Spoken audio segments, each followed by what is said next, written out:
céleste, c'est vraiment un grand privilège que tu nous as accordé de vivre un jour de plus de ce côté-ci de l'éternité pour nous rassembler ici ce soir, dans la présence du Saint-Esprit, des anges de Dieu et de cette assemblée, pour prêcher l'évangile de Jésus-Christ, ton bien-aimé Fils ressuscité. Il nous a donné la commission d'aller par tout le monde et de démontrer la puissance du Saint-Esprit aux croyants nés de nouveau.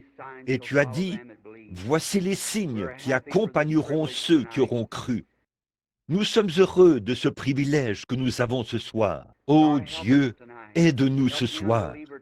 Aide l'incroyant ce soir à devenir un croyant complet en Christ, celui qui est ressuscité. Et je te prie de guérir ceux qui sont malades et ceux qui sont dans le besoin ce soir. Chasse de leur corps les maladies néfastes et les afflictions. Puisse-il y avoir un réveil à l'ancienne mode partout dans le pays, juste avant la venue du Seigneur. Nous prononçons cette prière au nom de Jésus. Amen. Il est tout aussi réel qu'il l'était au commencement. Donc, il est toujours le diable. Maintenant, je veux lire un passage de l'Écriture dans le livre de l'Exode, où Dieu a commissionné Moïse, un grand serviteur et libérateur, le type de Christ, un législateur et un sacrificateur. Voici, j'envoie un ange devant toi pour te protéger en chemin et pour te faire arriver au lieu que j'ai préparé. Tiens-toi sur tes gardes en sa présence, écoute sa voix et ne lui résiste point, parce qu'il ne pardonnera pas vos péchés, car mon nom est en lui. Mais si tu écoutes sa voix et si tu fais tout ce que je t'ordonnerai, je serai l'ennemi de tes ennemis et l'adversaire de tes adversaires. Car voici, j'envoie mon ange devant toi. Et dans Exode au chapitre 13, verset 21, l'Éternel allait devant eux, le jour dans une colonne de nuée pour les guider dans leur chemin, la nuit dans une colonne de feu pour les éclairer, afin qu'ils marchassent jour et nuit. Et la colonne de nuée ne se retirait point de devant le peuple pendant le jour, ni la colonne de feu pendant la nuit. Ça, c'était un moment où le peuple de Dieu traversait une grande crise. Ils avaient été emmenés captifs en Égypte pendant, ou non pas emmenés, c'est une famine qui les avait fait partir. Et ça faisait environ 400 ans qu'ils y étaient en captivité. Quant à Dieu, c'était entièrement son dessein, parce qu'il avait d'abord parlé à Abraham, lorsqu'il lui avait fait savoir que son peuple séjournerait dans un pays étranger pendant 400 ans, et qu'il en ferait sortir par une main puissante. Et toutes les œuvres de Dieu, toutes ses promesses, s'emboîtent parfaitement. Je veux juste donner un petit témoignage avant de former la ligne de prière. Juste au moment où la promesse était sur le point de s'accomplir, les Israélites réussissaient très bien en Égypte. Tout allait bien pour eux, grâce au grand prestige que Joseph avait auprès du roi, après qu'il avait sauvé l'Égypte lors des 7 années de famine. Dieu leur avait fait grâce. Mais quand est venu le moment de l'accomplissement de la promesse, il s'est élevé un pharaon qui n'avait pas connu Joseph. Et ils ont commencé une persécution. Et cela a poussé, lors de cette persécution, cela a poussé les gens à se rassembler pour prier. Et la persécution renforce toujours la cause.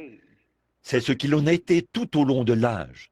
La persécution. J'ai une grande foi pour croire qu'un jour, avant la venue du Seigneur, nos petites différences seront réglées. Il se peut que Dieu doive laisser le communisme nous pousser à nous réunir. Mais il se passera quelque chose qui fera en sorte que nous serons tous d'un même cœur et d'un même accord. Si nous ne pouvons pas avoir la foi pour la guérison maintenant, comment pourrons-nous avoir la foi de l'enlèvement? Nous devons d'abord avoir la foi pour les petites choses, avant d'aller vers les grandes choses. Donc, il y aura quelque chose qui fera en sorte que ça, ça relève de la providence de Dieu. Je n'en sais rien, mais j'en ai vu une démonstration récemment. Et c'est de ça que je veux vous parler. Donc, quand Dieu envoyait ce petit garçon, Moïse, il avait une naissance assez étrange, en un temps bien particulier, et Dieu l'a caché. C'était l'élection et l'appel de Dieu d'envoyer Moïse là-bas. Moïse ne pouvait rien y faire s'il était Moïse. Mais quand on voit comment Dieu a préservé sa vie, c'était la prédestination, la volonté prédéterminée de Dieu. Puis, quand il l'a finalement fait partir au désert pour faire paître les brebis de Jéthro, après qu'il était devenu un meurtrier, là, un jour, Dieu lui a parlé dans un buisson ardent, dont Dieu lui a dit d'ôter ses souliers, car la terre sur laquelle il se tenait était sainte. Et la manière dont Dieu a conduit cette Église dans le naturel est un type parfait de la manière dont il l'a conduit dans le spirituel aujourd'hui. Il a fait sortir Israël, la naturelle, par des signes, des prodiges et des miracles. Il est en train de faire sortir la spirituelle en ce jour-ci, par des signes, des prodiges, des miracles. Dieu a toujours, ces choses ont toujours accompagné Dieu, parce que Dieu est surnaturel. Il est un créateur, et tout son, rien ne lui est impossible. Et lorsqu'un homme naît de nouveau de l'Esprit de Dieu, il devient un descendant ou un fils de Dieu. Et là, il a le même genre de pensée que Dieu. La pensée qui était en Christ est en nous. Et nous croyons à l'invisible, au miracle et vraiment à tout. Voyez? Et là, nous avons le Saint-Esprit qui vient à nous et qui nous parle de ces choses. Voilà le but entier de ces réunions, chers amis chrétiens. Elles ne sont faites dans aucun autre but devant Dieu, si ce n'est de stimuler votre foi en Dieu, au point où vous pouvez croire en lui pour le salut de votre âme et pour la guérison de votre corps. Il y a quelques semaines, le président de la Southern Baptist Convention m'a fait une remarque. C'est un groupe de gens dont je suis membre. Il a dit, « Frère Branham, d'après ce que nous avons appris, la seule chose qu'il y a au sujet de vos réunions, c'est que vous consacrez une si grande partie du temps à la guérison divine et pas assez aux âmes. Ils veulent parrainer une série de réunions à Louisville, dans le Kentucky, la Southern Baptist Convention, 70 églises baptistes à Louisville. Eh bien, j'ai dit, monsieur, vous ne comprenez pas. La partie consacrée à la guérison divine dans mon programme, c'est juste l'appât sur l'hameçon. On ne montre pas l'hameçon au poisson, on lui montre l'appât. Vous voyez, j'ai dit, ces gens, une fois qu'ils voient ce que Dieu est, alors l'évangile les attrape. Vous voyez, ça, c'est pour les âmes. Il a dit, avez-vous déjà eu des convertis? J'ai dit, au cours des 7 dernières années, j'ai eu un peu plus de 350 000 convertis, rien que dans mes réunions, sans compter ceux qu'ont fait d'autres qui sont sortis. Il en était un peu bouche bée. Il a dit, où sont allés tous ces convertis? J'ai dit, à l'église de leur choix. J'ai dit, il a dit, eh bien, ce sont les pentecôtistes qui récupèrent la plupart de ces gens. J'ai dit, c'est vrai, car les pentecôtistes croient cela. Les pentecôtistes viennent et les pentecôtistes suivent le chemin. J'ai dit, c'est vrai, vous ne croyez pas cela, donc vous restez à l'écart de cela. Et vous n'en bénéficiez pas. Beaucoup de vos fidèles viennent, ils participent, ils voient, puis ils croient en cela et vont tout simplement de l'avant. J'ai dit, si seulement vous mettiez de côté, oh, il a dit, eh bien, qu'en est-il de la science chrétienne et de bon nombre de ces ismes? J'ai dit, si vous étiez resté là où vous auriez dû rester, nous n'aurions pas eu ces sectes, voyez. Si vous étiez allé de l'avant pour prêcher l'évangile, l'homme est un être surnaturel. Il a soif de Dieu. Et s'il ne peut pas trouver la vraie nourriture de Dieu, il mangera n'importe quelle chose qu'il peut trouver. Et je dis, parce qu'à l'intérieur de lui, il est un être surnaturel. J'ai dit, c'est pour ça qu'il fabrique des automobiles et qu'il fait des inventions. Il est presque capable de créer, parce qu'il est fait à l'image de Dieu. Alors, c'était réglé. Alors, ce soir, Dieu est toujours Dieu. Et là, quand Dieu a fait sortir les enfants d'Israël, il a fait descendre un ange. Dieu a toujours utilisé les anges dans son œuvre. Il n'y a jamais eu de cas où un ange de Dieu a été adoré, puisqu'il ne le tolérerait pas. Un véritable ange de Dieu ne tolère pas qu'on l'adore. Mais Dieu a eu des anges dans chaque dispensation. Récemment, un homme qui fait partie d'une bonne église du plein évangile m'a dit, « Frère Branham, a-t-il dit, vous parlez tout le temps d'un ange qui vous visite. J'ai lu vos livres et tout. Un ange. » Il a dit, « Fiston, ça, c'est une erreur. » J'ai dit, « Monsieur, ça ne l'est pas. » Il a dit, « Dieu ne conduit aucune église aujourd'hui par des anges. » Il a dit, « Là-bas, dans l'Ancien Testament, Daniel et les prophètes, ceux-là avaient des anges. Mais c'est le Saint-Esprit qui conduit l'Église en ce dernier jour. » J'ai dit, c'est vrai, mais il y a quand même des anges. Il a dit, pas dans la doctrine du Nouveau Testament, frère Branham. J'ai dit, oh frère, bien sûr que si. J'ai dit, croyez-vous que la Vierge Marie était dans le Nouveau Testament?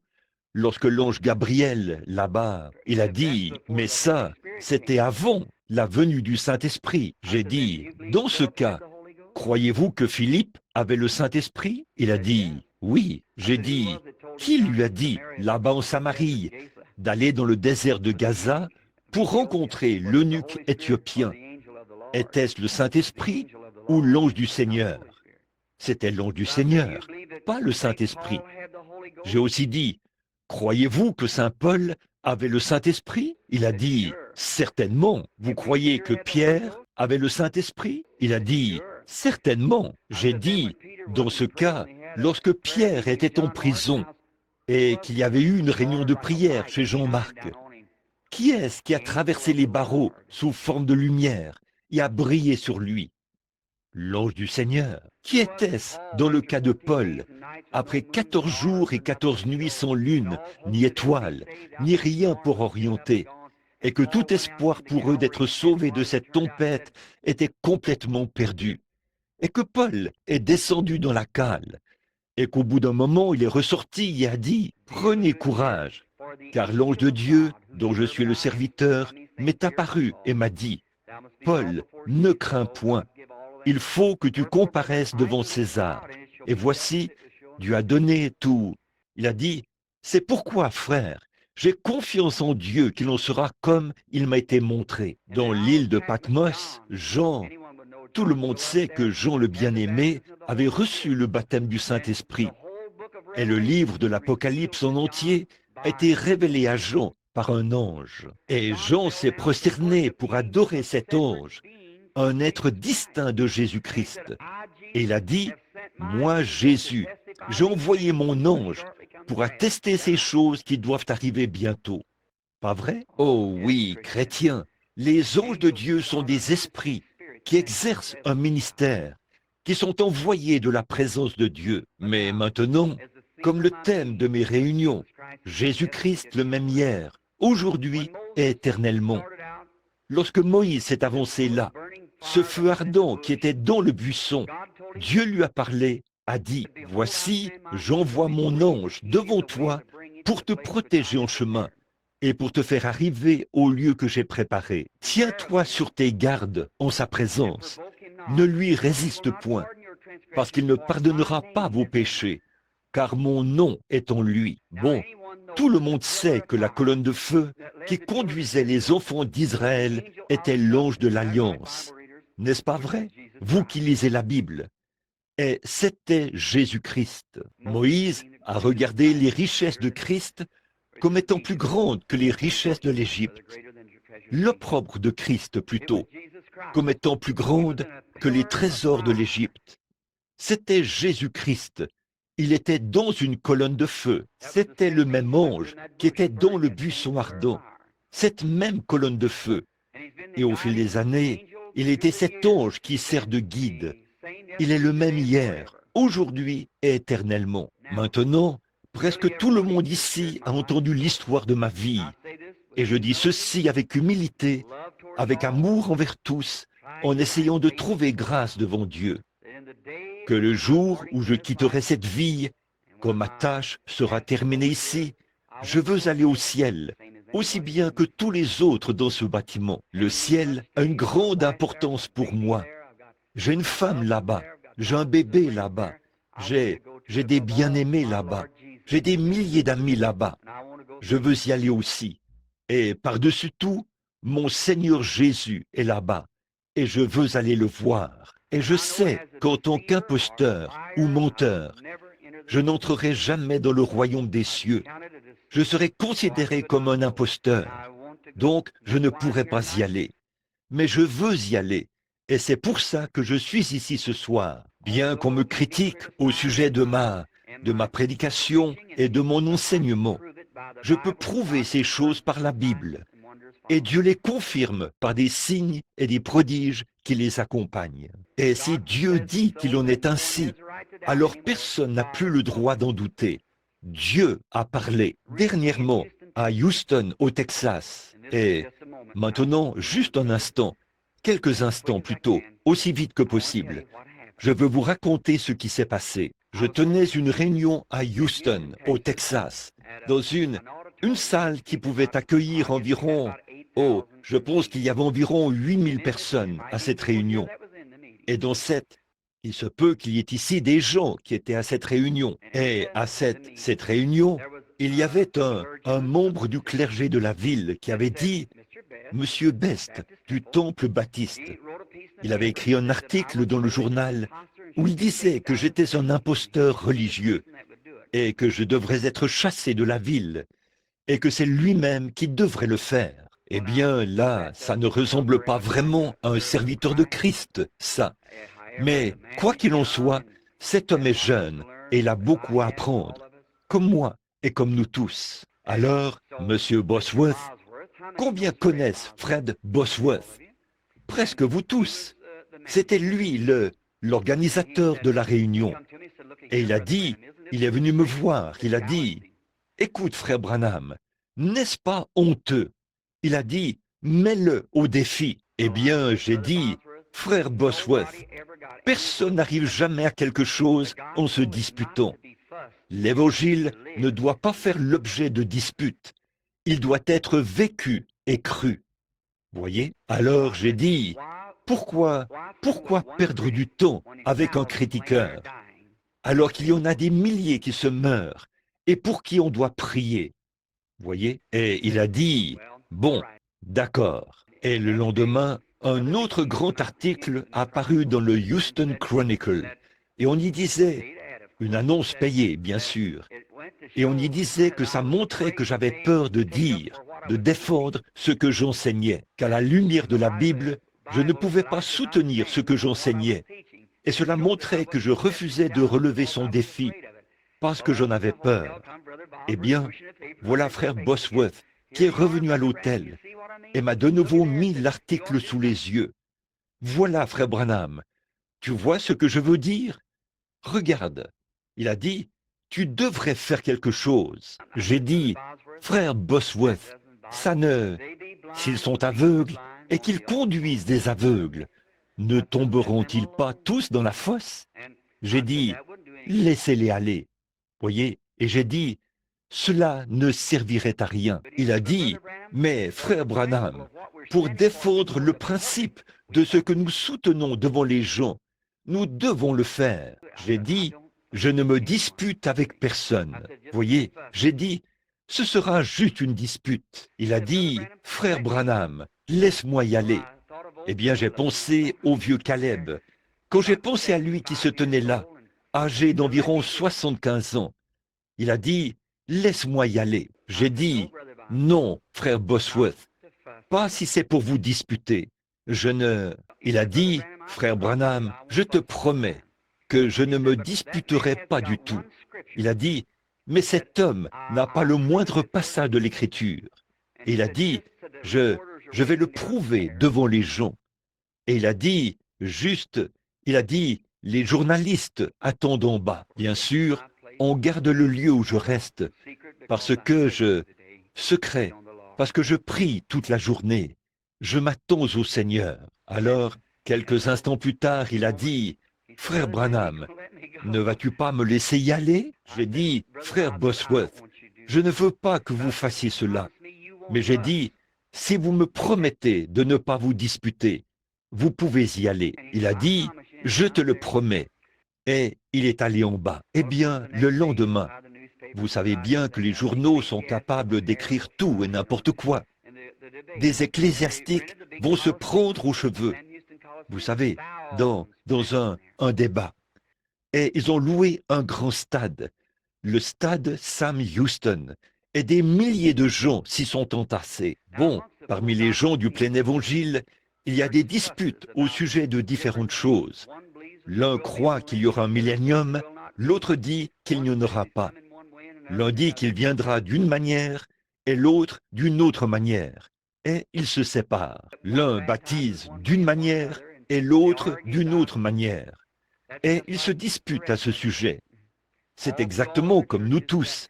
C'est pareil dans toutes les autres églises. Mais frères, voici pourquoi je crois qu'il y aura un rassemblement. Ces gens ne se préoccupaient pas de savoir s'ils montaient un chameau à une bosse, à deux bosses ou à trois bosses, ou peu importe ce qu'ils croyaient. Il y avait là une seule chose en cause, c'était la doctrine de la guérison divine. Et des milliers de gens sont venus de partout et ont rempli ce grand stade au complet. Ce soir-là, M. Bosworth s'est levé. Il a dit, « J'ai promis qu'il n'y aurait pas de dispute. » Et des milliers de gens étaient entassés là. Vous pouvez en voir la photo dans votre livre. Et il a dit, je ne suis pas d'avis qu'on doive se disputer, mais j'ai ici, dans mes notes, 600 passages de l'Écriture qui prouvent que l'attitude actuelle de Christ envers les gens aujourd'hui est tout à fait la même qu'elle a toujours été. Et si le docteur Best peut prendre l'un de ces passages de l'Écriture et réfuter cela par la Bible, nous n'aurons pas de débat. Je vais simplement m'asseoir et dire que j'ai tort. C'était toute une déclaration, là. Il a dit, « Docteur Best, à vous la parole. » Et il a dit, « Je m'occuperai de ça quand je monterai sur l'estrade. » Alors, M. Bosworth a dit, « Eh bien, Docteur Best, je vais vous poser une question. Et si vous me répondez simplement par oui ou par non, cela réglera la question. Et nous allons laisser Frère Branham s'avancer pour prier pour les malades. » Et il a dit, « Me répondrez-vous » Et il a dit, « Écoutons ce que vous avez à dire. » Il a dit, « Est-ce que les noms de Jéhovah en rapport avec la rédemption s'appliquaient à Jésus? Oui ou non? C'était réglé. Ah oui. Eh bien, s'il répondait par oui, alors il est Jéhovah Rapha, tout comme il est Jéhovah Jireh. Et s'il n'est pas Jéhovah Jireh, il n'est pas le Sauveur. Il n'était pas le Seigneur. Et là, il vous faut attendre un autre Sauveur. Et s'il est Jéhovah Jireh, il est Jéhovah Rapha, et tous les noms en rapport avec la rédemption lui appartiennent. Parce que c'est lui qui est la rédemption de Dieu pour la race humaine. Et il est le même hier, aujourd'hui et éternellement. Donc, c'était terminé. Eh bien, il a dit, « Docteur Best, je suis vraiment surpris que vous ne puissiez pas répondre à l'une de mes questions les plus faibles. » Alors, il n'arrêtait pas de dire, « Attendez que je monte sur l'estrade. » Frère Bosworth a dit, « Très bien, je vais sacrifier mon temps de parole pour que vous puissiez monter ici. » Et donc, quand cet homme est monté sur l'estrade et que les modérateurs lui ont donné la parole, il a prêché un très bon sermon campbellite. J'ai été bercé dans un berceau baptiste. Je sais ce qu'est la doctrine baptiste. Il a prêché qu'après cette immortalité, quand cette mortalité aura revêtu l'immortalité, ce sera ça la guérison divine. Bien sûr, ça, nous le croyons tous. Mais qu'en est-il de ceci? Si nous n'avons pas le gage de notre salut, la bénédiction que nous avons dans notre cœur, le baptême du Saint-Esprit, c'est le gage. ou la compte. Et s'il n'y a pas de guérison divine, il n'y a pas de résurrection du corps. Alors, il n'y a pas de gage de cela. Donc nous avons maintenant le gage de notre salut. Alors, au bout d'un moment, il n'arrêtait pas de dire, et les modérateurs l'ont rappelé à l'ordre. Il n'a pas répondu à une seule question, ni rien. Il s'est vraiment mis en colère. Il s'est retourné et a giflé un autre prédicateur. Et quand il a fait ça, et il avait engagé les studios Douglas de Houston pour qu'ils viennent prendre 6 photos de lui de format 20 x 25 sur papier glacé. Bon, voici la remarque. Il a dit, je vais écorcher ce vieil homme, lui arracher la peau et l'accrocher, sa peau, sur la porte de mon bureau, y frotter du sel, et ce sera un mémorial de la guérison divine. Ça a l'air d'un chrétien, ça, n'est-ce pas? Donc, c'est ce qu'il a dit à propos de frère Bosworth. Mais l'écorchement s'est fait dans le sens inverse. Eh bien, là, quand il a dit, personne ne croit à ça, si ce n'est une bande de fanatiques, une bande d'exaltés, et Raymond T. Richer, je ne sais pas si vous le connaissez ou pas, beaucoup d'entre vous le connaissent. Il a dit au modérateur, puis-je dire un mot? Il a dit, oui, il a dit, vous, les membres du clergé baptiste qui êtes ici, est-ce la Southern Baptist Convention qui a envoyé cet homme ici? Oui ou non? Personne ne voulait dire un mot. Il y avait là 30 000 personnes assises. Il a dit, est-ce vous qui l'avez envoyé? Alors, un porte-parole s'est levé et a dit, il est venu de son propre chef. Eh bien, a-t-il dit, là, c'est différent. Monsieur Best a dit, les baptistes ne croient pas à de telles absurdités. Il a dit, ce n'est rien d'autre qu'une bande d'exaltés. Frère Bosworth a dit, un instant, il a dit, bon, pendant ces 2 semaines que frère Branham a passé ici, s'il y en a ici qui peuvent présenter une attestation qu'ils ont été guéris par Dieu depuis que frère Branham est ici et peuvent prouver qu'ils sont guéris et qu'ils sont des membres en règle de ces églises baptistes, voulez-vous vous lever? 300 personnes se sont levées. Qu'en est-il d'eux? Monsieur Best a dit, n'importe qui peut témoigner de n'importe quoi, sans que cela soit vrai pour autant. Alors il a dit, bon, autrement dit, vous ne pouvez pas appuyer ça par la parole. Vous ne pouvez pas appuyer ça par votre thème, à partir du témoignage des autres. Maintenant, qu'allez-vous faire? Alors il a dit, faites venir ce guérisseur divin, que je le vois faire quelque chose, que je le vois accomplir un miracle. Frère Bosworth a dit, là, j'aurais honte de ça, frère Best. Il a dit, frère Branham ne prétend pas être un guérisseur divin. Si prêcher la guérison divine fait de lui un guérisseur divin, prêcher le salut fait de vous un sauveur divin. Et voudriez-vous qu'on vous appelle un sauveur divin? Il a dit, certainement pas. Frère Branham ne veut pas non plus qu'on l'appelle un guérisseur divin. Il ne l'est pas et ne prétend pas l'être. Il prêche simplement la guérison divine, parce que ça se trouve dans la parole. Et on ne peut appuyer que ce qui se trouve dans la parole. Voyez? Et donc il a dit, j'aimerais le voir accomplir un miracle. Il a dit, il est ici tous les soirs. Il a dit, il n'a pas encore accompli de miracle. Il a dit, il prie pour les malades, c'est tout. Et il a dit, c'est Dieu qui accomplit les miracles. Alors, il devenait de plus en plus brutal. Et au bout d'un moment, ils ont commencé à laisser partir les gens. Et frère Bosworth a dit, Or, mon frère m'avait dit que, j'avais d'abord dit que je n'irais pas à la réunion. Mais ma femme et moi, et mon frère, et 3 ou 4 policiers, j'avais remonté mon manteau et j'étais monté m'asseoir au balcon 30. J'observais et je regardais ces photographes. Il avait d'abord mis son doigt sous le nez de frère Bosworth et avait demandé au photographe de prendre sa photo, comme ça. Puis, comme ceci, le doigt pointé vers lui. Et il prenait sa photo, 6 photos, et il a pris les 6 photos. Et là, il y avait beaucoup de journalistes présents. En fait, on ne permet pas de prendre des photos comme vous le voyez ici, dans la réunion, à cause de l'aspect commercial lié aux photos. Alors, M. Bosworth a dit, bon, je sais que frère Branham est ici, à la réunion, s'il veut venir terminer la réunion, c'est très bien. Il a dit, mais frère Best a-t-il dit, je n'ai jamais entendu frère Branham déclarer, a-t-il dit, de telles choses. Et il a dit, ces livres sont traduits dans de très nombreuses langues du monde. Et monsieur, je ne l'ai jamais entendu dire qu'il était un guérisseur. Et il a dit, mais s'il veut venir terminer la réunion, il est le bienvenu. Il a dit, je sais qu'il est quelque part dans le bâtiment, mais personne n'avait vu où j'étais, vous savez. J'étais tout en haut. Alors il a dit, mais s'il ne le veut pas, il n'a pas à le faire. Mon frère a dit, là, reste tranquille. J'ai dit, eh bien, je suis tranquille. Alors, pendant que je me tenais là, ou que j'étais assis là plutôt, j'ai entendu quelque chose faire. Et alors que j'ai regardé, quelque chose a dit, lève-toi. Et je me suis levé. Mon frère a dit, assieds-toi. Ma femme a dit, pas maintenant. Voyez? Et quand les gens se sont mis à pleurer, ils ont regardé en haut de ce côté-là.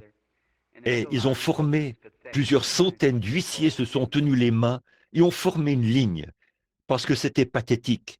Les gens essayent même de toucher vos vêtements, vous savez. Ça briserait presque le cœur d'un homme au cœur de pierre, de voir comment certaines choses se passent dans ces réunions. Et voici que je suis descendu de là.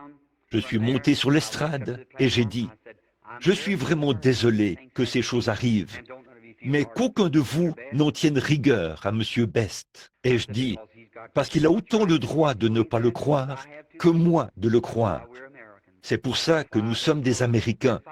C'est pour ça que la Cour, que nous nous battons pour que l'Amérique reste ce qu'elle est, que chaque homme ait droit à sa propre opinion. J'ai dit, la seule chose, c'est que je ne pense pas qu'il était sincère quand il a dit qu'il avait pitié de ces gens. Il y a ici des gens qui étaient mourants la semaine dernière et qui sont en bonne santé maintenant. Même les médecins l'ont attesté. Et il y en a qui sont étendus là, qui se meurent sans espoir. Les médecins les ont déjà abandonnés et ils essayent de les priver de la seule chose qui leur reste qui va les guérir. J'ai dit, en toute sincérité, je ne peux pas croire que ce soit sincère. J'ai dit, quoi qu'il en soit, c'est qu'il croit ce qu'il veut. J'ai dit, mais quand il m'a dit, viens accomplir un miracle, ça m'a rappelé la fois où on a frappé le maître sur la tête et on a dit, prophétise, si tu es prophète, et fais ces choses. J'ai dit, Dieu ne fait pas des choses comme ça, mais j'ai dit, je ne dis que la vérité. J'ai dit, quand je suis né dans une petite cabane, d'après ce qu'a dit ma mère, et je la crois, une lumière, une colonne de feu est entrée, et c'est tenu là où je me trouvais quand je suis né. J'avais environ 5 minutes. J'ai dit, tout au long de ma vie, cette lumière m'a dit des choses qui allaient arriver. J'ai fui cela et tout. Et même beaucoup de mes amis dans le ministère m'ont dit de ne rien avoir à faire avec cela. Et un soir, il est venu à moi sous la forme d'un ange et il m'a parlé. Il m'a dit, va prier pour les malades. Et a dit que ces choses allaient se produire. Et il s'est reporté à l'écriture pour appuyer cela. Et a dit que c'était l'Esprit de Christ. Et j'ai dit, si je dis la vérité, Dieu rendra témoignage de la vérité. Et tout le monde sait que Dieu ne rendra jamais témoignage d'un mensonge. J'ai dit, il ne rendra témoignage que de la vérité. Et si je dis la vérité, Dieu en rendra témoignage. Et s'il ne rend pas témoignage, alors ce n'est pas la vérité. J'ai dit, alors que et à peu près à ce moment-là, le voilà qui est venu. Il est descendu sur cet auditoire de milliers de personnes. Et le même homme, M. Kipperman, qui avait écrit un article épouvantable la veille dans le journal, où il me traitait d'hypnotiseur, parce que le goitre avait quitté la gorge d'une femme. Il y disait que j'avais hypnotisé par hypnose. Je ne comprends pas. Le jeune homme était catholique et il s'était avancé en courant, ce M. Kipperman. Et quand il a vu cela, il a pris la photo, rien que pour voir cela. J'ai dit, là, je n'aurais pas besoin de parler, il a parlé lui-même. Alors, je me suis tourné et je suis parti. Et M. Kipperman et les autres, sur le chemin du retour au studio, ils ont parlé. Eh bien, qu'en penses-tu? Monsieur Kipperman a dit, je ne sais pas. Et Monsieur Ayer a dit, eh bien, comme il était catholique, il a dit, je crois que de telles choses existent, mais cela ne peut se faire que par l'Église catholique. Et il a dit, ce jeune homme, comme il est irlandais, a-t-il dit, peut-être que les siens avant lui étaient catholiques. Il a dit, peut-être que c'est le cas, et si ça l'est, il finira par revenir à l'Église catholique. Et ils causaient. Puis, ils sont allés là-bas. Alors, ils ont dit, eh bien, monsieur, il leur fallait tirer ces photos de monsieur Best pour le lendemain, parce qu'ils voulaient ces photos. Alors, ils ont simplement mis cela dans l'acide. Ils se sont assis là et ont fumé une cigarette. L'un d'eux est monté à l'étage pour prendre quelque chose. Et je crois qu'il s'est allongé sur un lit de camp et s'est endormi. Quant à l'autre, il est allé dans la chambre noire pour sortir les négatifs de l'acide. Et lorsqu'il a sorti le premier de M. Bott, où ce ministre avait pointé son doigt vers le visage de ce vieil homme sain, c'était négatif. Et il n'y avait rien sur le suivant. Puis sur le suivant, il n'y avait absolument rien sur tous les 6. Et lorsqu'il a sorti la photo suivante qu'il avait prise, non seulement ma photo s'y trouvait, mais il y avait aussi l'ange du Seigneur qui se tenait là. Voyez, cet homme a été pris d'une crise cardiaque. Ils sont venus à l'hôtel Rice, mais les 2 hommes qui gardaient la porte ne les ont pas laissés entrer. Ce soir-là, à 23 heures, cela a été expédié par avion à Washington, D.C., pour en obtenir un copyright de l'Association américaine des photographes. Pareilles photos avaient déjà été prises bien des fois, des journaux et tout, mais on refusait de les considérer. Par contre, celle-ci était officielle. Donc, ils ont apporté cela. Et combien ont déjà entendu parler de George J. Lacy? Il est le meilleur spécialiste du FBI pour ce qui est des empreintes digitales et des recherches. En Californie, à ce moment-là, et on l'avait fait venir à Houston, au Texas, pour une recherche visant à tirer tout cela au clair. Il a pris l'appareil photo, il a tout pris. Il a pris la pellicule, il a tout pris. Il est allé au stade et tout, pour passer cela au peigne fin et tout. Il a placé cela sous les rayons ultraviolets et tout le reste, pendant 3 jours et 3 nuits sans arrêt. Et dans l'après-midi du 4e jour, il a appelé et a dit, bon, je vais donner l'analyse de ce qu'il en est de la photo. Nous sommes tous allés là-bas. Il y avait là les journaux et tout. J'étais assis très loin derrière. Il y avait là à peu près la moitié du nombre de personnes qu'il y a dans cette allée-ci. Il a dit, il s'est avancé. C'était un homme aux cheveux roux. Il a dit, qui s'appelle le révérend Branham? J'ai dit, c'est moi, monsieur. Il a dit, levez-vous. Je me suis levé. Il a dit, révérend Branham, vous quitterez cette vie comme tous les mortels. J'ai dit, ça, je le sais, monsieur. Mais grâce soit rendue à Dieu, je suis prêt pour cette heure-là. Et il a dit, voudriez-vous vous avancer? J'ai dit, oui, monsieur. Il a dit, je vous présente ceci. Il a dit, révérend Branham, j'étais l'un de ceux qui vous critiquent. Il a dit, je disais que c'était de la psychologie. Lorsque les gens disaient qu'ils avaient vu cela, cette lumière et cette colonne de feu, et ainsi de suite. Il a dit, je disais que c'était de la psychologie. J'ai entendu dire que d'autres personnes en avaient pris la photo, et je disais que c'était de la psychologie. Il a dit, mais, révérend Branham, l'œil mécanique de cet appareil photo ne captera pas de la psychologie. A-t-il dit, la lumière a frappé l'objectif.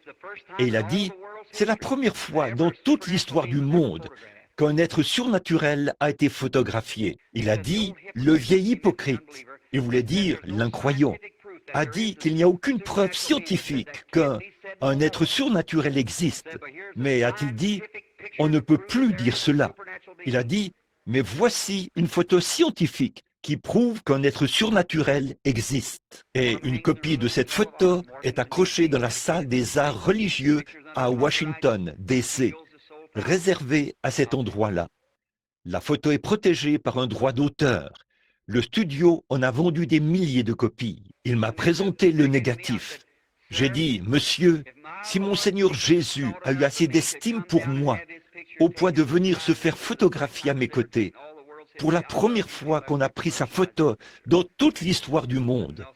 Je l'aime trop pour commercialiser sa photo. Voyez, j'ai dit, non monsieur. Il a dit, ça vaut 100 000 $. Il a dit, bon, vous serez probablement mort et enterré quand cette photo commencera à faire son effet, a-t-il dit. Mais tant que la civilisation chrétienne existera, ceci subsistera. Alors j'ai dit, eh bien monsieur, peu importe ce que c'est, je ne commercialise rien. Voyez, j'ai dit, je ne fais pas ces choses pour de l'argent.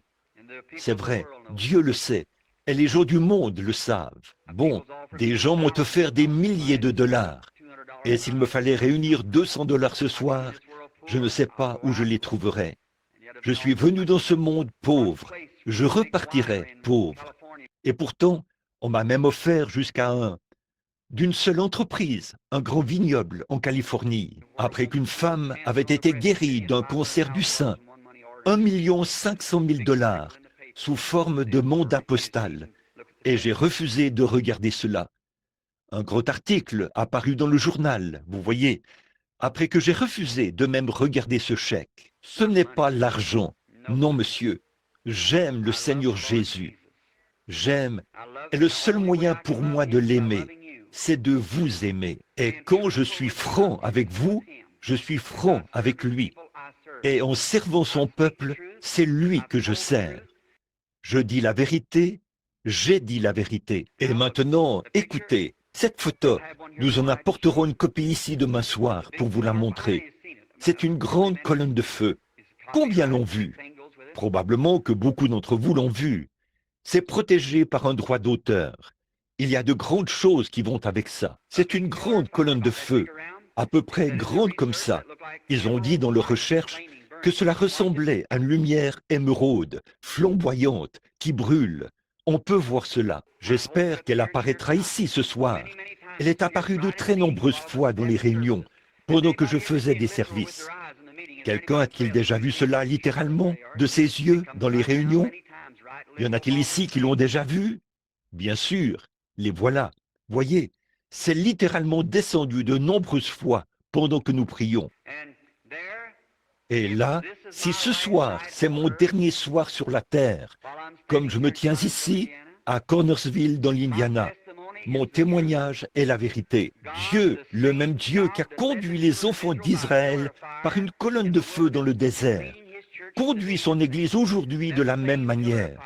Et cette même colonne de feu est avec nous ce soir. Et de même qu'il a conduit les enfants d'Israël autrefois par des signes, des prodiges, des guérisons et des miracles.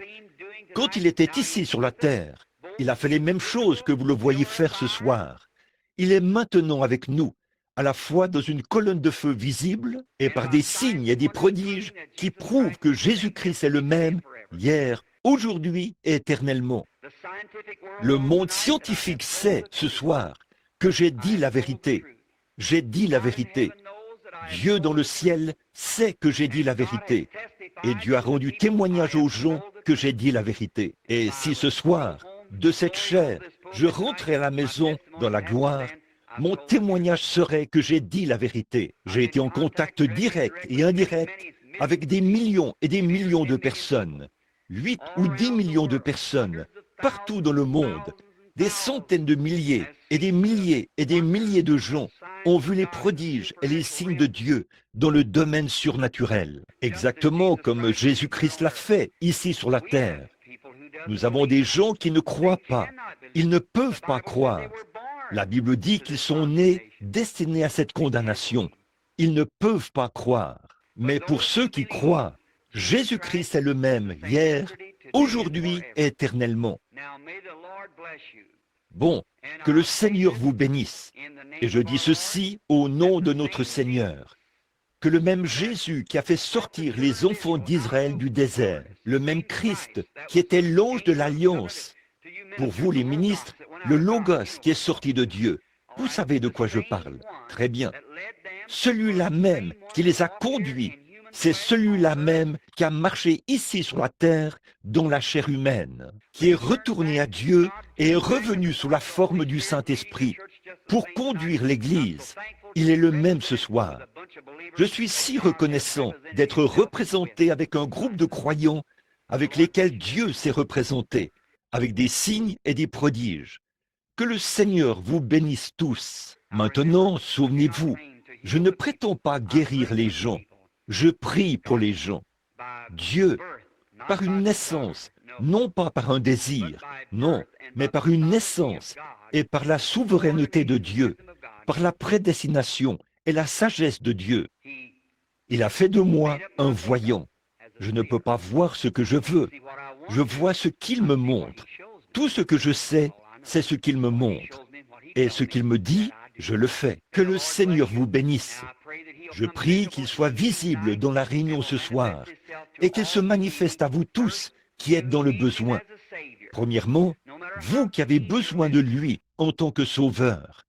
Peu importe combien vous menez une vie pure,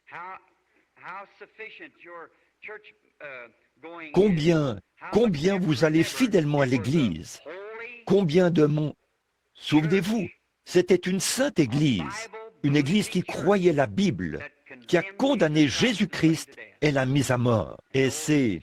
Jésus a déclaré à ses pharisiens, il leur a dit, « Vous avez pour père le diable. » Des hommes religieux, des hommes saints. Voyez, la foi, c'est quelque chose.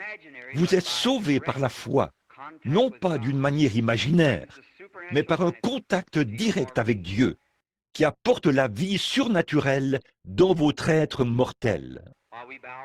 Pendant que nous courbons la tête, Père céleste, toi que nous aimons et que nous croyons, sachant que tu es le même hier, aujourd'hui et éternellement, le grand Jésus de Nazareth, qui était d'abord sous forme d'esprit et qui conduisait les enfants d'Israël par une colonne de feu. Tu es descendu sur terre et a été fait à l'image de l'homme pour racheter l'homme et le ramener à Dieu. Tu es ensuite retourné au Père et revenu en ce dernier jour dans le même Saint-Esprit. Oh, combien nous te remercions! Et maintenant, tu es ici ce soir. Je prie que tes grandes bénédictions se manifestent à tous et puisse ce soir être un soir dont on se souviendra longtemps à cause de sa présence. Ce soir, puissent tous les enfants de la race déchue d'Adam qui sont assis ici et qui entendent ma voix, sachant qu'un jour, ils devront retourner à la poussière de la terre, sachant que peut-être, avant demain matin, nos âmes devront répondre dans la présence de Dieu. Aie pitié de nous tous, Seigneur. Et maintenant, les paroles que j'ai prononcées ce soir, tu confirmeras qu'elles sont la vérité, car elles ont premièrement été tirées de ta parole. Alors, par la puissance et la démonstration du Saint-Esprit, fais que chaque croyant soit davantage inspiré, que chaque pécheur prenne conscience de son état de pécheur, homme ou femme, et qu'ils te reçoivent ce soir comme leur sauveur personnel. Et Seigneur, pour ce qui est des malades et de ceux qui sont dans le besoin, je prie qu'ils soient guéris. Et maintenant, Seigneur, comme ton don s'est manifesté dans l'Église, comme tu l'as promis, ces choses arrivent afin que s'accomplisse ce qui était dit par notre Seigneur Jésus. Vous ferez, vous aussi, les choses que je fais, et même davantage, car je m'en vais à mon Père. Alors, bénis-nous tous et aide-nous ce soir, Seigneur, afin que le Saint-Esprit, en guise de confirmation de la parole de Dieu, confirme cela à chacun. C'est au nom du Fils bien-aimé de Dieu, notre Sauveur Jésus-Christ, que nous le demandons. Amen. Qui demeure en moi, c'est lui qui fait les œuvres. Et une fois, on l'a interrogé sur certaines choses, parce qu'il était passé par une piscine où il y avait une grande foule d'estropiés, de boiteux, d'aveugles, de gens déformés, la piscine de Bethesda. Combien se souviennent de cette histoire? Levez la main. Et il n'a guéri aucune de ces personnes. Il est allé vers un homme étendu sur une paillasse et l'a guéri. Vous vous souvenez de cette histoire? Eh bien, on pourrait penser que s'il était plein d'amour et de compassion, il aurait guéri tous ces gens. Mais maintenant, regardez bien. Les Juifs l'ont interrogé. Au verset 19 du même chapitre, il a dit « en vérité, c'est-à-dire « absolument, absolument ». Je vous le dis, le Père, je ne fais rien de moi-même, mais ce que le Père me montre, c'est ce que je fais. Pas vrai? Combien savent que c'est l'Écriture? Jean 5, 19. Tout ce que le Père fait, il le montre au Fils. Il vous montrera de plus grandes choses que celles-ci, afin que vous soyez dans l'étonnement. Est-ce vrai? Maintenant, écoutez. Jésus a déclaré qu'il ne faisait rien sans que le Père le lui montre dans une vision. Bon, maintenant, souvenez-vous, regardez la résurrection de Lazare. Il est parti alors qu'il savait que Lazare allait mourir. Il est parti. Bien sûr, on a critiqué cela et on l'a envoyé chercher. Il n'est pas venu. On a de nouveau envoyé des gens. Il a simplement poursuivi sa route. Mais il a dit, après quelques jours, il a dit, notre ami Lazare dort. Le Père lui avait montré ce qui allait arriver. Il savait qu'après tant de jours, cela arriverait. Il a dit, eh bien, s'il dort, ça va. Mais il a dit, mais je vais aller le réveiller. Et au tombeau, écoutez ce qu'il a dit.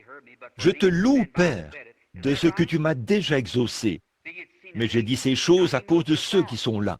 Pas vrai? Vous voyez, il avait eu une vision. Eh bien, il connaissait leurs pensées.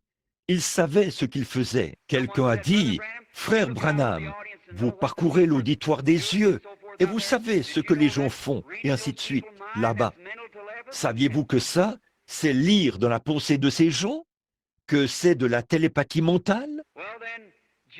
Eh bien, alors, Jésus-Christ lisait dans la pensée des gens. Je n'ai pas entendu un seul amen, mais c'est la vérité. La Bible dit-elle qu'ils connaissaient leurs pensées? Combien sont d'accord? Voyons un peu. Eh bien, connaître une pensée, qu'est-ce que c'est? Vous voyez, ce n'est pas cette contrefaçon que le diable a mise là, au coin de la rue, dont se sert un vieux télépathe pour deviner certaines choses. Ça, ce n'est qu'une copie, ce n'est qu'une imitation de ce que le Seigneur a. Dieu avait un prophète du nom de Samuel. Et la magicienne d'Endor pouvait faire presque la même chose que lui, mais elle n'était pas de Dieu. Elle était un démon. Voyez, il y a un faux évangile qui est proclamé. Ce n'est qu'une apparence de piété, mais il renie ceux qui ont fait la force. Ce n'est que le faux de ce que Dieu a, du vrai évangile. Vous voyez ce que je veux dire? Il y a toujours un vrai et un faux. Jésus n'était pas ce qu'on appelle un télépathe qui lit dans les pensées.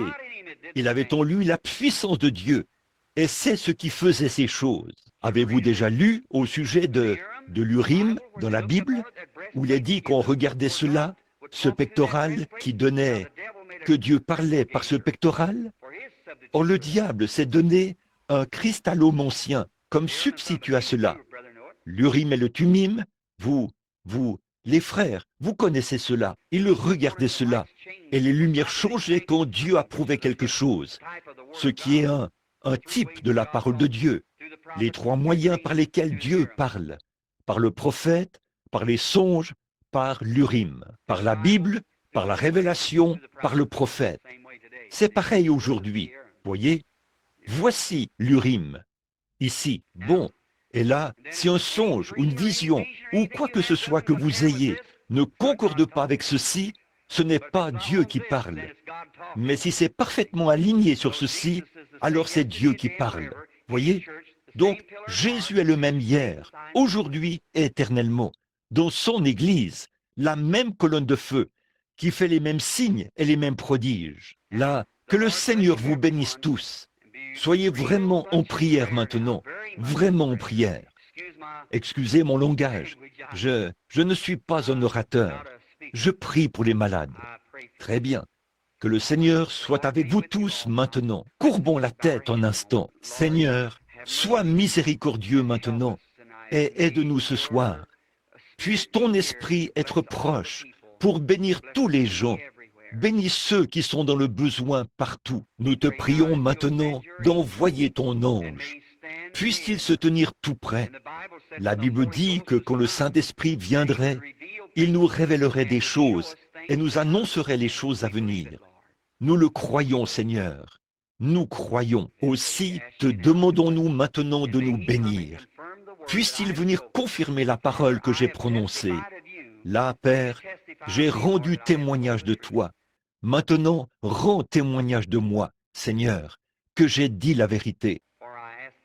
Car je le demande au nom de Christ. Amen. Peut-être qu'il y a quelqu'un quelque part ici qui est un incroyant. Permettez-moi de vous demander quelque chose. Soit je changerai mon attitude, soit je m'en irai.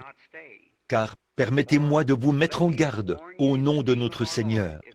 C'est quelque chose de dangereux. Je pourrais me tenir ici pendant des heures et des heures, à vous faire part des déclarations des officiers et tout, dans toutes les nations, qui montrent qu'ils vont d'une personne à l'autre. C'est vrai. Tous ceux qui connaissent la Bible savent que c'est vrai. Ils vont d'une personne à l'autre. Ainsi donc, souvenez-vous, je ne suis pas responsable des critiqueurs ou de ceux qui ne croient pas. Si, dans quelques jours, il se passe en vous quelque chose et que vous vous retrouvez là avec un concert ou quelque chose, souvenez-vous simplement de ce que je vous ai dit. Or, si vous êtes un croyant et que vous êtes respectueux, alors j'en serai responsable, vous voyez, parce que je dois l'être devant Dieu, mais pas vis-à-vis d'un critiqueur. Maintenant, nous traitons avec le Saint-Esprit, là. Souvenez-vous, le Dieu du ciel observe cette réunion. Et maintenant, si notre Seigneur venait ici en ce moment, vêtu de ce complet qu'il m'a donné, et qu'il se tenait ici sur cette estrade ce soir, il regarderait cette pauvre vieille femme qui se tient ici, et bien sûr, il aurait de la compassion pour elle. Je ne sais pas ce qui ne va pas chez cette femme, mais Jésus le sait. Mais Jésus ne pourrait rien faire pour elle, tant que le Père ne lui montre pas quoi faire. Mais là, s'il lui parlait pendant un petit moment, comme il l'a fait avec la femme au puits, qu'il entrait en contact avec son esprit, il saurait ce qui ne va pas chez elle, ce qu'est son problème. Pas vrai? Maintenant, demandons-lui de venir, que ses bénédictions reposent sur nous. Maintenant, sœur, je veux que vous leviez les yeux vers moi, pour qu'on parle un peu. Bien sûr, en voyant que vous portez des lunettes, aussitôt, n'importe qui saurait, comme si je disais, il y a là des gens étendus sur des brancards, ils sont paralysés et tout. Eh bien, ça, tout le monde le voit. Vous, mais maintenant, voyez-vous, eh bien, je dirais, oh, quelque chose ne va pas avec vos yeux, vous portez des lunettes. Eh bien, les gens diraient, certainement, c'est vrai, voyez, mais ce n'est pas ça, c'est peut-être ça, c'est peut-être ce qui ne va pas chez elle. Si c'est le cas, je ne sais pas, mais elle rendra témoignage de la vérité, si c'est la vérité. Je crois que vous serez sincère et honnête, madame, pour rendre témoignage de la vérité. Et nous venons maintenant dans sa présence, tous les deux. Vous, en tant que croyante, vous venez à moi en tant que croyante, afin qu'ensemble, nous nous attendions à ce que Dieu fasse quelque chose ici pour nous, qui m'aiderait à prier pour vous, à avoir la foi pour vous, et que cela vous aiderait, vous aussi, à avoir la foi en Christ. Et peut-être qu'ensemble, nous trouverons grâce aux yeux de Dieu, ce qui nous aiderait en ce temps de besoin. Bon, je crois que nous sommes des inconnus l'un pour l'autre, n'est-ce pas? Oui, c'est vrai. Nous ne nous sommes jamais vus auparavant. Eh bien alors, vous êtes simplement l'une des personnes qui ont été appelées ici, sur l'estrade. Et maintenant, quant à votre vie, Dieu vous connaît depuis que vous êtes bébé. Et il vous a nourri pendant toutes ces nombreuses années. Il sait exactement ce qui ne va pas chez vous. Il sait exactement ce qui en résultera. Il sait ce qui a déclenché cela. Il sait tout à ce sujet, n'est-ce pas? Eh bien, moi, je ne sais rien de tout ça. Et vous savez que je ne sais rien. Non, il n'y a aucun moyen pour moi de le savoir. Mais lui, il le sait. Bon, maintenant, s'il arrivait qu'il vous parle par son serviteur, exactement comme ma voix à travers ceci. Ceci est devenu mon serviteur. Voyez-vous, c'est ce qui transmet ma voix à l'auditoire. Eh bien, tout comme comme mon corps, tout comme cette ampoule électrique, là. Elle est la servante de ce courant électrique. Ce n'est pas l'ampoule qui donne de la lumière, c'est le courant qui entre dans l'ampoule qui donne de la lumière. Voyez? Et c'est comme, eh bien, si quelqu'un appuie sur l'interrupteur et que les lumières s'éteignent, l'ampoule n'y est pour rien. Elle n'y peut rien. Tout ce qu'il faut, c'est l'interrupteur qui, dans notre cas, je serai l'ampoule qui donne de la lumière sur le sentier de la parole de Dieu. Et elle dit, Jésus est le même hier, aujourd'hui et éternellement. Et une fois, quand il a parlé à une femme, pour prendre un seul exemple, j'imagine qu'il l'a fait à de nombreuses reprises. La Bible dit que le monde ne pourrait pas contenir les livres qu'il... Eh bien alors, il a parlé à une femme. Et je crois, bon, ceci, c'est ma propre opinion de ce qu'il était en train de faire à ce moment-là. Il a dit, apporte-moi à boire. C'était simplement une conversation pour voir pourquoi cette femme était là et pour contacter son esprit. Après lui avoir parlé pendant un petit moment, il lui a dit directement quel était son problème. Pas vrai?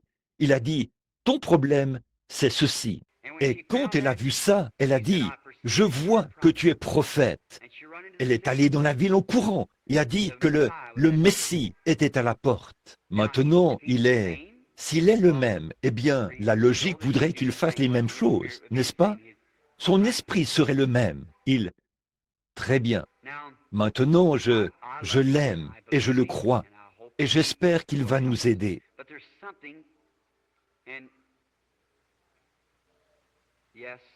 Mais il y a quelque chose dont, oui, vous êtes malade depuis un certain temps, et même très malade.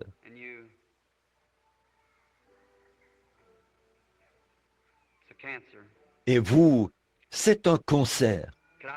Est-ce que je peux vous parler hors micro pour un instant? Bon, cette femme, Dieu connaît cette femme, et elle sait que si Dieu ne lui vient pas en aide, elle va mourir. Elle ne peut pas vivre sans l'aide de Dieu, là. Et je sais que cette femme serait sincère. Ce n'est pas qu'elle ait fait quoi que ce soit d'immoral, mais c'est simplement parce qu'il fallait que je lui dise quelque chose hors micro, à cause de l'auditoire mixte. Et il n'y a personne au monde qui ait vu cette chose se produire, à part Dieu lui-même et la femme. Est-ce vrai, madame? C'était donc, est-ce que c'était la vérité? Voyez? Eh bien, le Seigneur le sait. Une vision apparaît là. Alors, sœur, si Dieu m'a permis de voir ce qui s'est passé dans votre vie au fil des années, et que j'ai vu ces choses, alors me ferait-il savoir ce que serait l'avenir? S'il m'a fait connaître ce qui a été, et que vous savez que c'est la vérité, s'il me disait quoi que ce soit à votre sujet par rapport à votre avenir, vous sauriez que c'est aussi la vérité, pas vrai? Maintenant, ce n'est pas... Peu importe votre âge, vous voyez, Dieu peut quand même vous guérir et vous rétablir.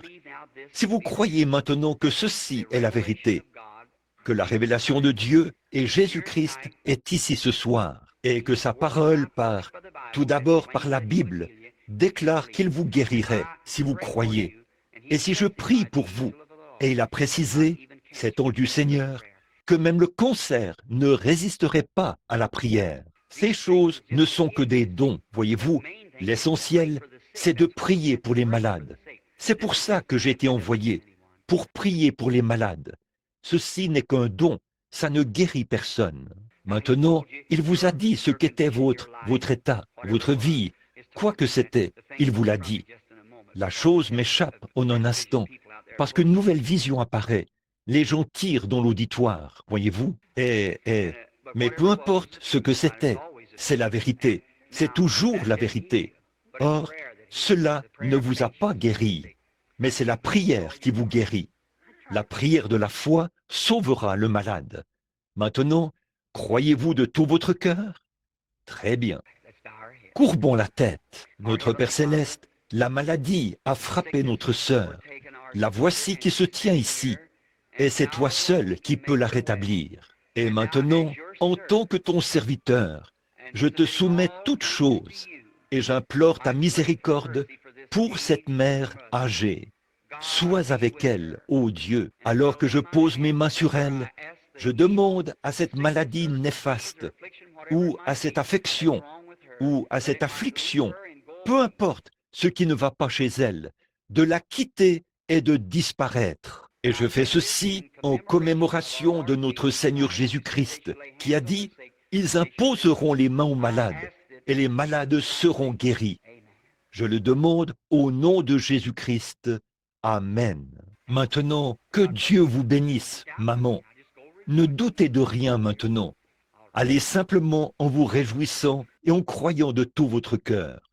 Très bien. Bonsoir. Croyez-vous? Eh bien, monsieur, vous et moi, nous sommes aussi des inconnus ici, l'un pour l'autre.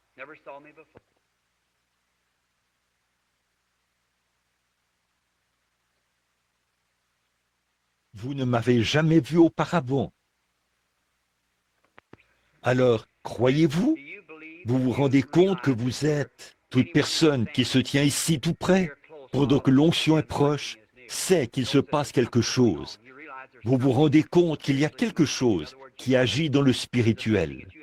Autrement dit, vous savez qu'en ce moment, vous ressentez un grand sentiment de révérence, un sentiment qu'il y a quelque chose tout près, quelque part ici. Vous en êtes conscient. Eh bien, c'est l'ange du Seigneur dont je parle, qui donne ce sentiment.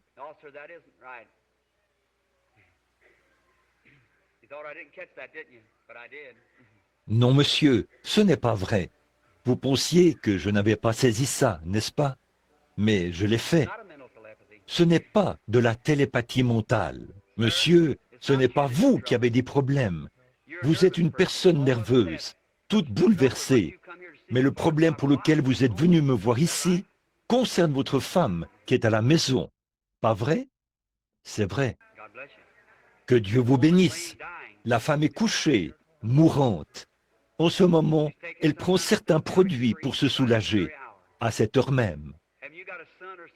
Avez-vous un fils ou quelqu'un auprès d'elle, ou quelqu'un qui s'occupe d'elle en ce moment? C'est bien cela? Eh bien, alors, il est au courant de la situation, n'est-ce pas, frère? Avez-vous votre mouchoir? Dieu Tout-Puissant, au nom de ton Fils, Jésus, j'apporte ce mouchoir en commémoration de la Bible, ce qui est écrit dans la Bible, conformément aux Écritures. Dans Actes, au chapitre 19 de ta parole, il est dit qu'on prenait des mouchoirs ou des linges qui avaient touché le corps de Paul. Les gens savaient qu'il était un prophète envoyé de Dieu. Ils savaient que l'ange de Dieu était avec lui, qu'il se tenait à ses côtés. Et ils savaient que ce qu'il bénissait était béni. Et maintenant, Seigneur, nous ne sommes pas Saint Paul, mais tu es toujours le même Seigneur Jésus. Et voici un besoin sérieux. Et je te demande, Père bien-aimé, alors que j'envoie ce mouchoir à sa femme malade et mourante, que tu épargnes sa vie. Je te remets ceci, Seigneur. Je ne sais pas ce que tu vas faire, mais je sais que tu t'intéresses à ce cas. J'envoie ceci, et quand cela lui parviendra, alors qu'Israël s'avançait vers le pays promis, l'ennemi leur a barré la route. Le Jourdain coulait entre les deux, mais Josué s'est avancé là, et la grande colonne de feu a abaissé les regards, comme l'a dit l'un des écrivains, et a regardé le fleuve avec colère. Le fleuve a pris peur et s'est retiré. Et Israël est entré dans le pays promis. Et, ô Dieu, lorsque ce mouchoir sera posé sur cette femme, fais que l'ennemi prenne peur et qu'il se retire. Ô Dieu, abaisse les regards et regarde à travers cette même colonne de feu et sauve la vie de cette femme. Nous, en tant que tes enfants qui croient, nous te prions de l'accorder au nom de Jésus. Amen. Que Dieu vous bénisse, mon frère. Puissiez-vous lui faire parvenir ceci rapidement et que la bonne nouvelle suive. Nous prierons. Que Dieu vous bénisse. Maintenant, soyez respectueux et ayez la foi. Ne soyez pas méfiants. Croyez Dieu. Chaque personne ici pourrait être guérie maintenant même. Eh bien, Vous êtes guéri si seulement vous l'acceptez. Cela doit s'accomplir. Croyez Dieu. Bonsoir, monsieur. Nous sommes aussi des inconnus l'un pour l'autre, n'est-ce pas, monsieur? Nous le sommes. Vous avez assisté à une réunion, mais vous n'avez jamais eu l'occasion de me parler, ni rien. Comme ça, ce que je veux dire, c'est qu'à ma connaissance, je ne vous ai jamais vu auparavant. Croyez-vous que je suis son serviteur? Que ce que j'ai dit est la vérité? Eh bien, si vous croyez cela, alors Dieu m'a dit ceci quand cet ange est apparu. Si tu amènes les gens à te croire, et si tu es sincère quand tu pries. Voyez, j'ai dit, ils ne me croiront pas.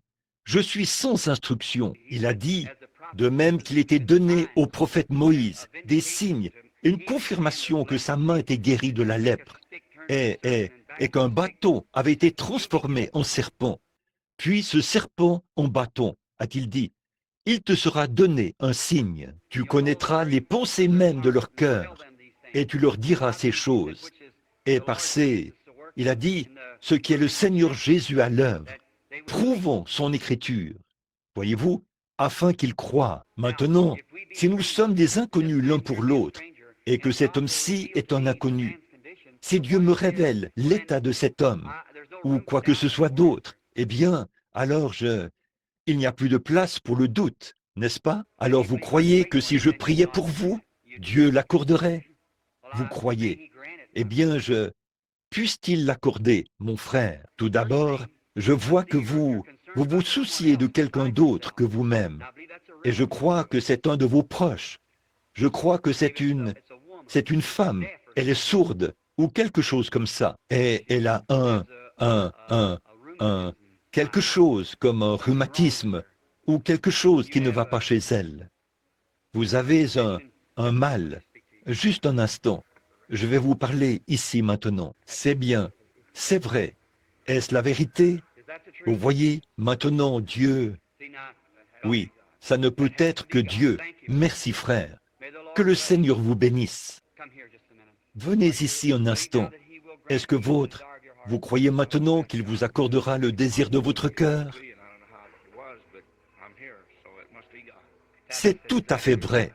Grâce soit rendue à Dieu. Notre Père Céleste, je bénis cet homme.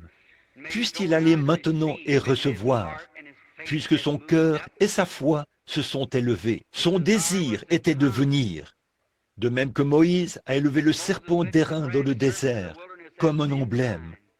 Ce serpent ne pouvait même pas prier pour les gens, mais il regardait cela et vivait, parce qu'il savait que tu étais dans le programme, qu'il fallait obéir à ce que tu avais dit de faire.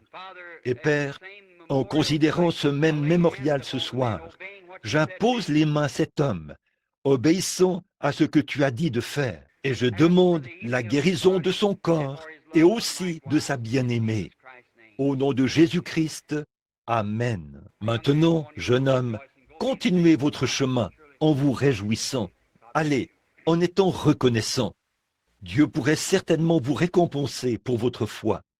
Que Dieu vous bénisse. Mais il faut que votre foi entre en action maintenant. Il y a longtemps que vous avez un désir dans votre cœur, n'est-ce pas?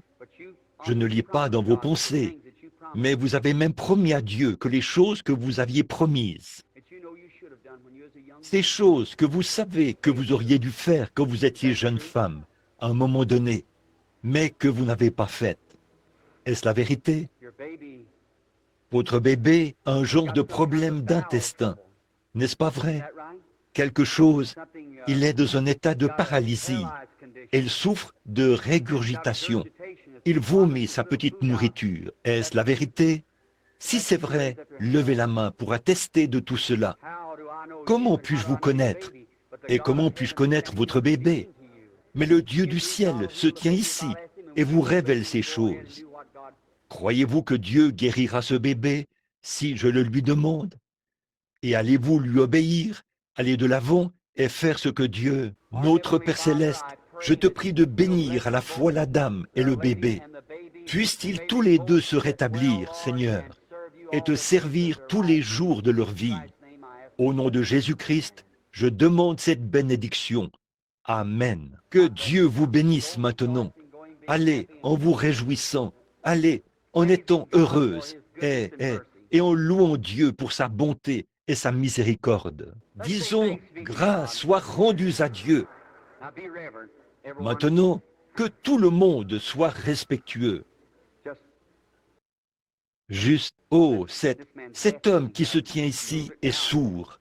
Je peux, cela soit enlevé maintenant. Dieu Tout-Puissant, auteur de la vie, donateur de tout bon don, envoie tes bénédictions sur cet homme.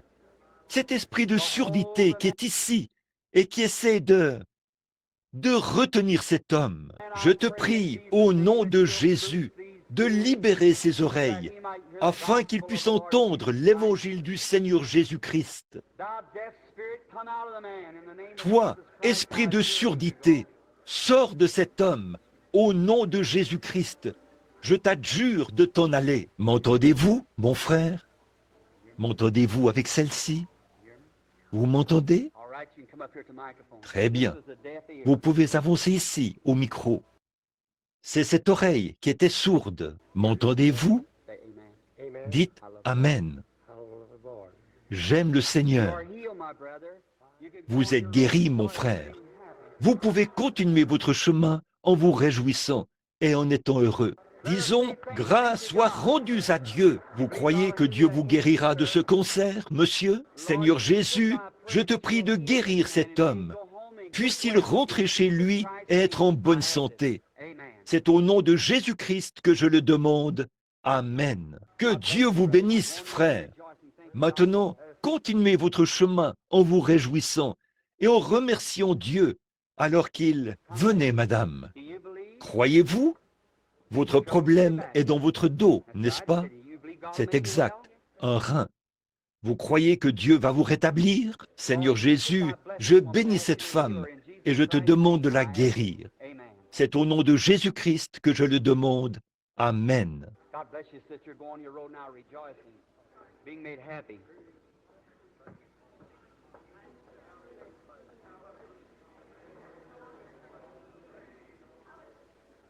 Que Dieu vous bénisse, sœur. Continuez votre chemin maintenant, en vous réjouissant et en étant heureuse. Vous aussi, vous souffrez, n'est-ce pas, madame? Vous qui êtes assise juste là, celle qui est juste ici, qui porte ce petit manteau rouge. Vous aussi, vous voulez qu'on prie pour vous, n'est-ce pas?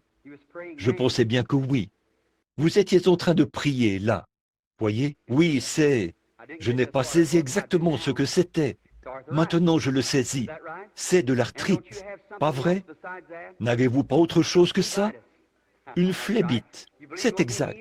Vous croyez? Vous voulez être guéri? Vous tous, vous intéressez-vous à elle? Vous croyez? Vous aussi? Qu'en est-il de vous qui êtes assise là, à côté d'elle? Vous aussi, vous avez de l'arthrite. Vous qui êtes assise juste à côté d'elle. Et vous, madame, vous avez de l'hypotension, n'est-ce pas? Assise. Pas vrai? Cette dame là-bas, elle aussi, elle a de l'arthrite. Pas vrai? Est-ce la vérité? Levez la main si c'est la vérité. Il y a quelque chose comme un lien entre vous toutes, tout le groupe. Vous êtes venus ensemble. Vous venez d'une autre ville, de l'Ohio. Pas vrai?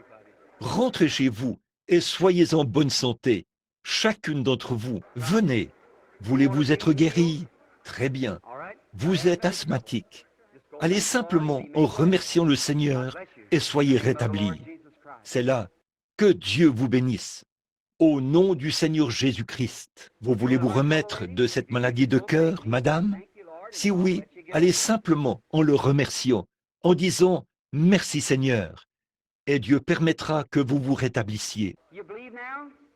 Vous croyez maintenant? Je vois quelqu'un assis là, en train de prier, vêtu d'un manteau blanc. Vous avez une chose très étrange. Vous avez des moments de grande faiblesse. Vous vous évanouissez, pas vrai? Si c'est la vérité, levez la main. Levez-vous et acceptez votre guérison maintenant. C'est ça, voyez, c'est ça. Que Dieu vous bénisse. Rentrez chez vous et soyez en bonne santé maintenant. Cette petite femme assise là, au bout, en train de louer le Seigneur. Vous avez une sorte de douleur au niveau du sein et ça vous cause des ennuis, pas vrai? Et un problème d'estomac aussi, n'est-ce pas vrai? C'est du gaz qui fait pression sur votre cœur et ainsi de suite. Que le Seigneur vous bénisse. Rentrez chez vous maintenant et soyez rétablis. Que le Seigneur Jésus vous rétablisse. Disons que Dieu soit loué. Vous voulez vous débarrasser de cette anémie? Vous le voulez? Dites merci Seigneur de m'avoir guéri. Acceptez votre guérison. Le faites-vous? Très bien. Continuez votre chemin en vous réjouissant et en étant heureux.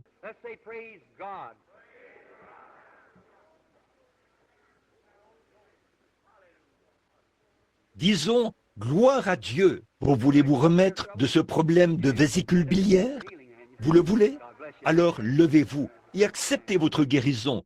Dites simplement que Dieu vous bénisse. C'est très bien. Amen. Ayez foi en Dieu. Très bien. Venez, monsieur.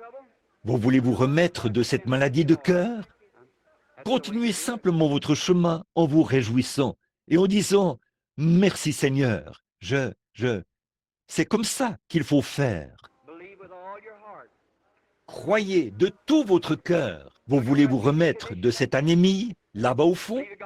Vous croyez que Dieu va vous rétablir? Vous? Très bien, monsieur. Alors, levez-vous et acceptez votre guérison. Dites « Merci Seigneur Jésus » et vous pourrez... Que Dieu vous bénisse. C'est ça. Très bien. Problème cardiaque. Tumeur. Oh Dieu, sois miséricordieux. Seigneur Jésus, je te prie de guérir cette femme.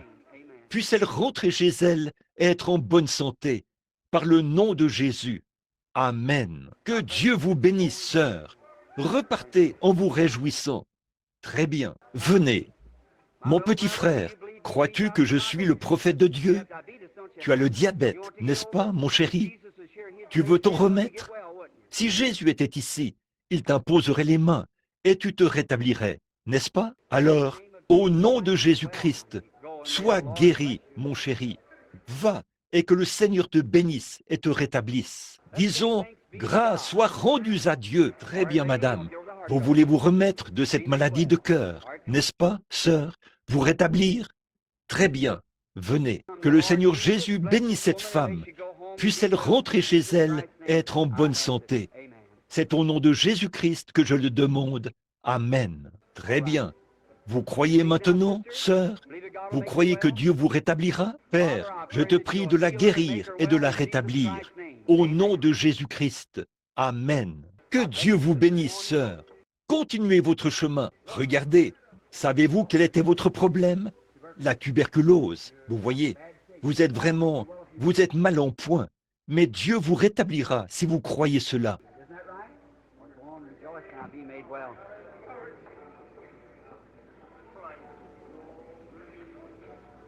N'est-ce pas vrai? Très bien. Allez, réjouissez-vous maintenant et soyez rétablis.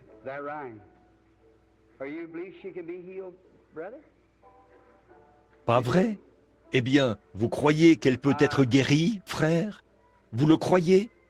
C'est dans votre colonne vertébrale, pas vrai? Les vertèbres sont toutes disloquées. Si vous croyez Dieu et que vous croyez que je suis son serviteur, je vais demander à Dieu de vous guérir. Et alors, vous pourrez vous lever de là et rentrer chez vous. Si vous croyez, vous repartirez en marchant et vous serez en bonne santé. Vous croyez cela? Posez votre main sur elle, monsieur. Vous qui êtes assis là, près d'elle, posez votre main sur elle. Seigneur Jésus, je ne sais pas pourquoi tu t'es déplacé pour montrer cette femme, mais elle est couchée là. Ça fait des années qu'elle est couchée comme ça, mais tu peux la rétablir. Je te prie, ô Dieu, de la guérir et de la rétablir. Maintenant, abaisse les regards sur cette scène, et je te prie, en tant que ton serviteur, de guérir cette femme et de la rétablir. Puisse-t-elle se lever, rentrer chez elle, se remettre de ceci, être de nouveau une femme en bonne santé, bien portante, pour rendre gloire à Dieu. conscient que rien d'autre ne peut l'aider, si ce n'est Dieu maintenant même. Je demande sa guérison au nom de Christ. Amen. Que Dieu vous bénisse maintenant, sœur. Vous sentez-vous guéri maintenant? Vous l'êtes. Vous pouvez vous lever du lit de camp après le service pour sortir et rentrer à la maison. Combien d'entre vous aimeraient être guéris en ce moment? Ne vous en faites pas. La voilà qui se lève, paralysée de la colonne vertébrale. Tous les autres, vous pourriez aussi être guéris. Levons les mains et donnons la louange à Dieu. Si quelqu'un veut être guéri, qu'il vienne maintenant. Levez-vous et acceptez votre guérison. Seigneur Jésus, je te prie de les rétablir tous. Puissent-ils repartir d'ici ce soir, Seigneur, être guéris ce soir, alors que ton esprit agit ici et les rétablit. C'est au nom de Jésus-Christ que je le demande. Amen.